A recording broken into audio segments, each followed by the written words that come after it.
Ci stanno momenti che certi problemi si affacciano rinda la vita e non può fare niente per te scansare.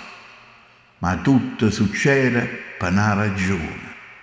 E solo quando certe difficoltà saranno passate, riesci a capire perché sono successe.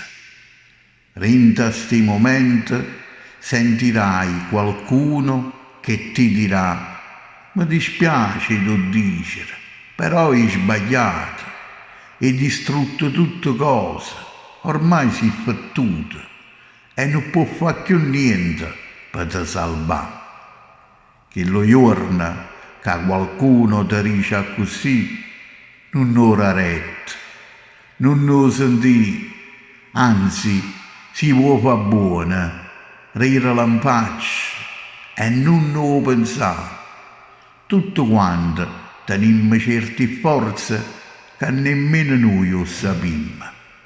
E proprio quando la vita si fa troppo difficile e riuscimmo a tirare fuori mettendoci coraggio, anima e cuore. Perciò fatti coraggio e credi a te stessa, non ti mettere in dubbio, non ti sottovalutare. Arapra l'occhio, ma arapala buona, concentrati ngoppa a quella che tiene e non ngoppa a quella che ti manca. Guardati attorno e fallo ogni giorno. Tieni un sacco di cose che può ringraziare Dio. Perciò non ti mettere paura re difficoltà.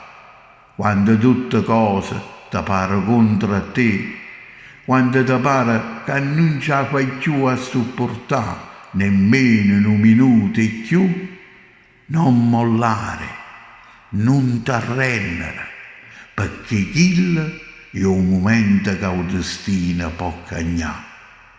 Tu sei stata destinata a superare certe montagne per dimostrare all'altra che pure in montagna si possono spostare.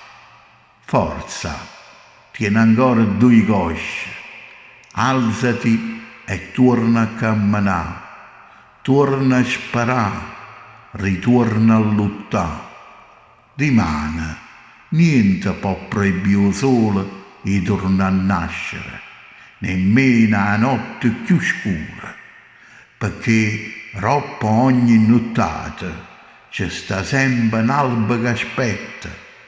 Tu tieni un cuore grande, e solo trova forza di sopportare sti sforzi. E stai tranquilla, perché tieni pure la cosa più bella, l'aiuto di Dio.